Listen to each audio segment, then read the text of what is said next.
that there be a full and complete study of classified technologies connected to this subject to see how they could be properly declassified and applied for peaceful energy generation so that the world may get off of fossil fuels in enough time to prevent greater ecosystem damage or war over the looming energy crisis, which is sure to sweep the earth in the coming decade. This is a matter of the most pressing import. It has been ridiculed, yes. I know many in the media would like to talk about little green men. But in reality, the subject is laughed at because it is so serious. I have had grown men weep who are in the Pentagon, who are members of Congress, and who have said to me, what are we going to do? Here's what we will do. We will see that this matter is properly disclosed, and these courageous witnesses, the first 21 of over 100 that we have already interviewed on videotape, have stepped forward to speak the truth. Now, I expect people to be skeptical, but not irrationally so, because these men and women have come forward and they have their credentials, they can establish who they are, and they have been first-hand witnesses to some of the most important events in the history of the human race. As was pointed out to me by some of the men here, they were charged with handling the nuclear weapons of the United States. Their word was trusted on everything of great importance for the national security. We must trust their word now. As Monsignor Balducci said at the Vatican, in an interview I had with him recently, it is irrational not to accept the testimony of these witnesses. So please be skeptical, but that is not the same as prejudiced and closed-minded. This is a matter of great importance, and I ask the media, the scientific community, and the political community to look seriously at this matter and to do the right thing for humanity and for our children. We have available for the media and for members of Congress a nearly 500-page briefing document with transcripts from dozens of these top-secret witnesses. We have a 4-hour videotape summary. It's not a commercial product, I'll warn you, from this project of the 120 hours that we have in interviews so far. They've been boiled down to 4 hours, and it's available for the Congress to review and for the major media to review. We can establish that this subject is real and has tremendous significance for the human future. I ask on all of you who are listening to contact the members of Congress that represent you and the leaders around the world and other countries and ask them to hold an honest inquiry into this subject, to support a ban on weaponizing space, since we are sharing space with other life forms, and that we move quickly as a people to understanding that this is the end of the childhood of the human race.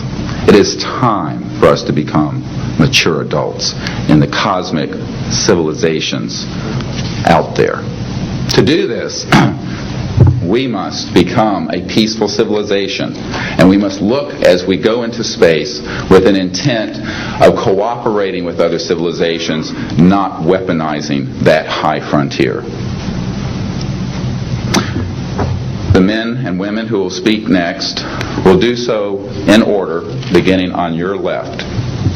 They will introduce themselves. I ask for the media to refrain from questions until each witness has spoken briefly about who they are and what they have personally been involved with or witnessed in their government, military, or government-connected careers.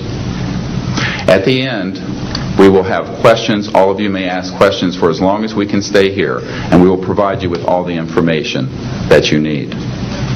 So we will begin now with the first of our witnesses, Mr. John Callahan.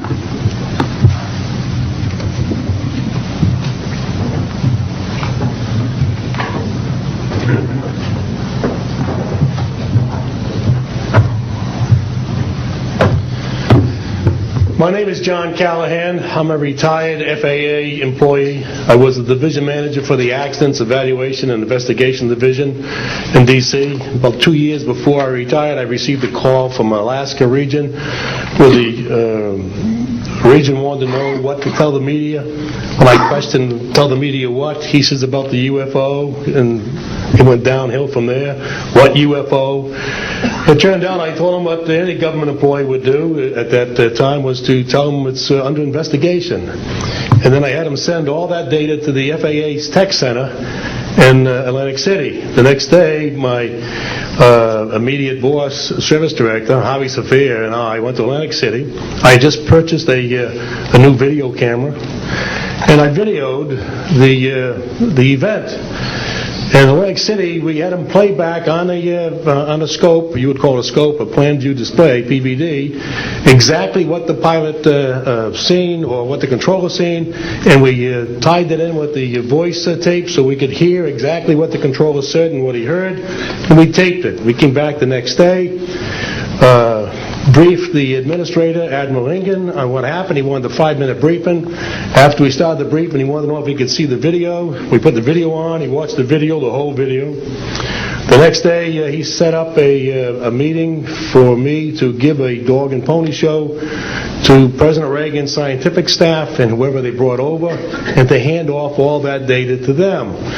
That morning in the FAA round room, it was either 9 or 10 o'clock, 3 men from Reagan's scientific staff, 3 CIA people, 3 FBI people, and I don't remember who the other guys were, along with all the FAA experts that I brought with me that could decide or talk about the hardware and the software, how it worked.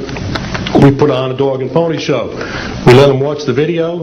We had all the data there. We had all the printouts that the computer put out. They got all excited over it. When it was all done, the CIA, one of the CIA men told the people they were now sworn to secrecy, that this meeting never happened and this event never happened. When I asked him why, I thought it was probably just a stealth bomber at the time, he says, well, this is the first time that we have recorded radar data on a UFO, and these guys are going to get all excited, drooling over all this data. I said, well, you're going to tell the public about it? And he says, no, we don't tell the public about this. It would panic the public. He says, we're going to go back and study this. I said, okay. That was what he was going to do. Now, I've told this story many times, and I get sometimes funny looks from people. I have with me the voice tapes of the controllers that were involved, the FAA original tapes. See, after we handed this stuff off to the President's staff, the FAA didn't know what to do with it. We don't separate UFOs from real traffic, so it's not our problem. Okay?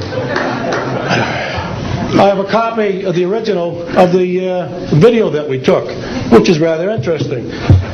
And once the thing was all over, the reports started coming into my office, but because it wasn't an FAA air traffic problem, the FAA's report ended up on a table in my office. And it stayed there until I retired, when one of the staffers packed up all my gear and helped it move to my house. Also, in a box I found just a few days ago, in my 1992 tax return, I have the target printouts from the computer data, which, so if you wanted to or look at every target that was up there at the time, you can now reproduce this from this piece of paper here. And it's called the UFO incident, Japan 1648, I believe the number was. It happened on November the 18th, 1986. I'm prepared to go to Congress to swear before Congress that everything I've told you people and everything that is here is the truth. Thank you.